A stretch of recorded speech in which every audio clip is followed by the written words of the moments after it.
যাদবপুর ছাত্র মৃত্যুকাণ্ডে উত্তাল রাজ্য রাজনীতি। শনিবার বিধান ভবনে সাংবাদিক বৈঠকে র্যাগিং ইস্যু নিয়ে রাজ্য সরকারের কাছে কড়া পদক্ষেপের আর্জি জানালেন প্রদেশ কংগ্রেস সভাপতি অধীর রঞ্জন চৌধুরী। তিনি বলেন, শুধু যাদবপুরই নয়, পশ্চিমবঙ্গের সব কলেজেরই একই অবস্থা। পশ্চিমবঙ্গের কোনো শিক্ষা প্রতিষ্ঠানে আর শিক্ষা গ্রহণের কোনো অনুকূল পরিবেশ নেই। তাই পশ্চিমবঙ্গের প্রত্যেকটা শিক্ষা প্রতিষ্ঠানে আইন করে নিষিদ্ধ করা হোক র্যাগিং। সারা রাজ্যের প্রত্যেকটা জেলার সভাপতিদের ডেকেছিলাম একটা আলোচনার জন্য।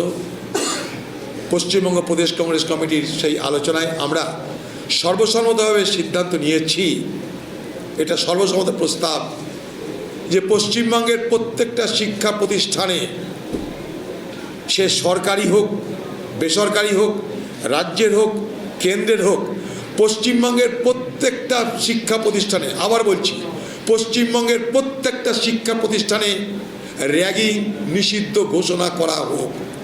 এর আগে এই বিষয়ে ভারতবর্ষের বিচার ব্যবস্থার স্পষ্ট অভিমত আছে।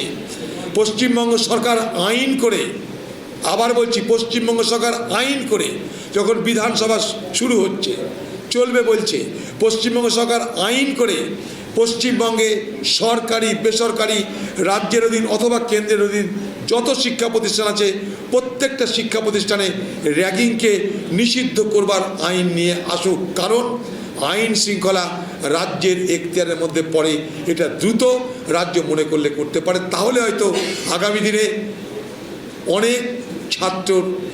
অনেক ছাত্রীর হয়তো প্রাণ দিতে হবে না শিক্ষার অঙ্গনে। এটা হত্যা করা হয়েছে একটা ছাত্রকে। আমি তার বাড়ি গেছিলাম, বড় করুণ পরিস্থিতি।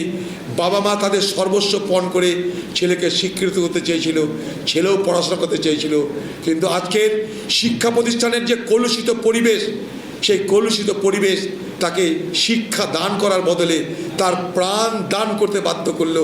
এটা সারা বাংলার লজ্জা বলে আমি মনে করি।